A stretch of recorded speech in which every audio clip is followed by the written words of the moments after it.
New information is emerging in the case of Pierina Paganelli that invites us to reflect on some very delicate legal aspects. In particular, the theme of presumption of guilt and precautionary measures. The possibility of house arrest for the defendant is being discussed, along with the application of restrictions such as a ban on leaving the home or the country.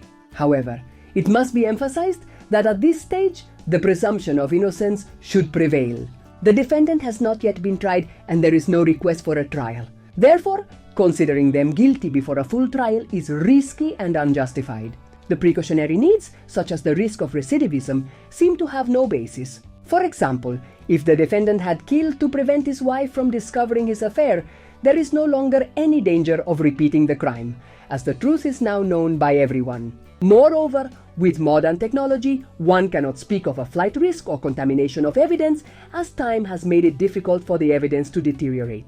Another critical point concerns the decisions made during the review and the reasoning behind the precautionary measures. It is difficult to justify a process that does not adequately clarify the reasons behind certain choices. Furthermore, there are many unanswered questions, such as those related to Luis da Silva and his supposed role in the case.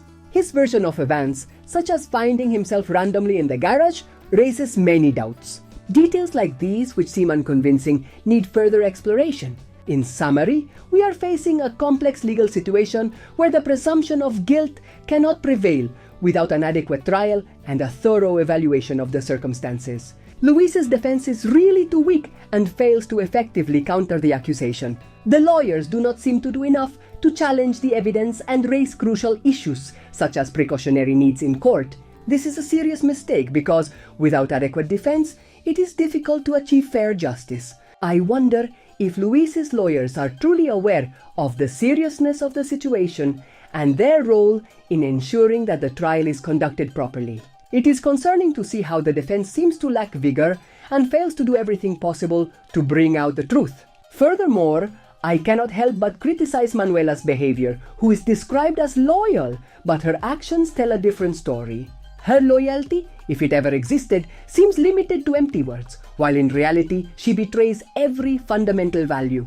Her ambiguity, especially in hiding the real truth about the discovery of her husband's mother's body, is clear evidence of dishonesty. One cannot consider someone loyal who, despite professing loyalty, acts contrary to these principles. Manuela seems to have confused loyalty with betrayal and manipulation, and this is a fact that cannot be ignored. Luis's statements, on the other hand, are continuously questioned, while Manuela's seem to be accepted without too many reservations. This is another aspect that I find surprising. Why believe someone who has repeatedly shown dishonesty and not give the same credibility to someone who, at least apparently, seems more sincere?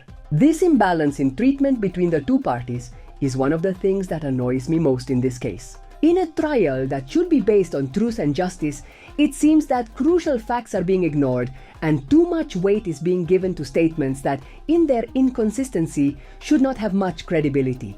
Overall, I believe this case is an example of how justice can be manipulated and distorted if all moral and human aspects are not taken into account. It is not enough to look only at physical evidence or formal statements. The behavior of the people involved must also be considered because often the truth lies in the details that are ignored. This actor is not only a talented performer but also an exemplary person. His sincerity, empathy and generosity make him special, both on and off the set. He is a natural leader, always willing to give his best in every social project he takes on. As he progresses in his career, we know that this actor will continue to surprise the world with new roles and new stories. Each project will be an opportunity to keep growing and touching the hearts of those who watch him.